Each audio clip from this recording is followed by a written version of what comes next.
Necklace road నుండి tank bund Ambedkar విగ్రహం వరకు భారీ పాదయాత్ర నిర్వహించారు. డిప్యూటీ స్పీకర్ మల్లు బట్టి విక్రమార్క, మంత్రులు గీతారెడ్డి, కొండ్రు మురళి, సిపిఎం కార్యదర్శి రాఘవులు, డాక్టర్ సమరం, ప్రొఫెసర్ హరగోపాల్, జయరాజ్ తదితరులు ఈ ర్యాలీలో పాల్గొన్నారు. అనంతరం అంబేద్కర్ విగ్రహానికి నివాళులర్పించారు. కులరహిత సమాజమే అంటరానితన నిర్మూలనకు మార్గమన్న నేతలతో మా ప్రతినిధి నరేందర్ ఫేస్ టు ఫేస్.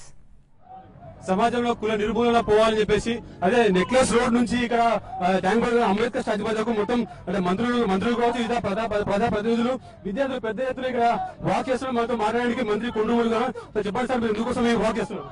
కులరహిత సమాజం కోసం మరి ఈనాడు శాంతి చక్రవాలు నిర్వహిస్తున్నారు. ఈరోజు అంబేద్కర్ పుట్టినరోజు కాబట్టి ఈ దేశానికి దిశ నిర్దేశించిన మహానాయకుడు. మరి ఆయన చెప్పిన బాటలో ఇదే చెప్తే చేస్తే ఈ దేశం అగ్రరాజ్యాలకు ముందుకు వెళ్తుంది. అన్నిటికన్నా ముఖ్యం మరి ఈ కులం వల్ల చివరికి ఎంత దారుణం అంటే ఇంగ్లాండ్ దేశంలో కూడా కులం గురించి, అమెరికాలో కూడా కులం గురించి చర్చించుకుంటున్నారంటే సిగ్గుచేటు. భారతదేశం గురించి అన్నిటిలో ఒక సిగ్గుచేటు. ఈ కులం వల్లే భారతదేశానికి తల వంచుకునే పరిస్థితి వస్తుంది. దాన్ని మనం నిర్మూలిద్దాం. అంటే 60 సంవత్సరాలు దాటిపోయింది స్వతంత్రం వచ్చి, ఇంకా ఎన్ని సంవత్సరాలు కావాలంటారు కుల నిర్మూలన మొత్తం పోవాలి? ఈ పోవాలంటే 100% లిటరసీ రావాలి. అది విజ్ఞానవంతమైన చదువు, ఆలోచనపరమైన చదువు, క్వాలిటీ ఎడ్యుకేషన్ 100% ఈ దేశంలో వస్తేనే ఈ కులరహిత సమాజం ఏర్పడుతుంది.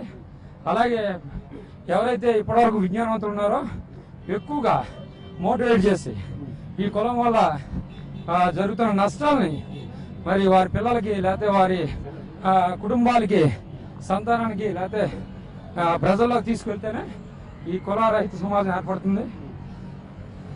రైట్ సార్, చెప్పండి సార్, బట్టి విక్రమ గారు, మీరు చెప్పండి సార్, ఎందుకోసం ఇట్లా అంటే ఎప్పుడు మన లోపల సమానత్వం వస్తుందంట?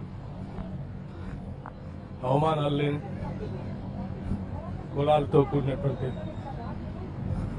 వ్యత్యాసాలు లేని సమాజాన్ని నిర్మించడం కోసం మన ముందున్నటువంటి మహానుభావులు ఈ దేశానికి రాజ్యాంగాన్ని అందించారు డాక్టర్ బాబాసాహెబ్ అంబేద్కర్ గారు. వారి కన్న కళలు నిజం చేయడం కోసం, ఈ జాతి నిర్మాణాన్ని ఏకైక భారత జాతిగా నిర్మించడం కోసం చేయాల్సిన కార్యక్రమాలన్నీ చేయాల్సిందే. అందులో భాగంగానే ఈ రన్ కూడా.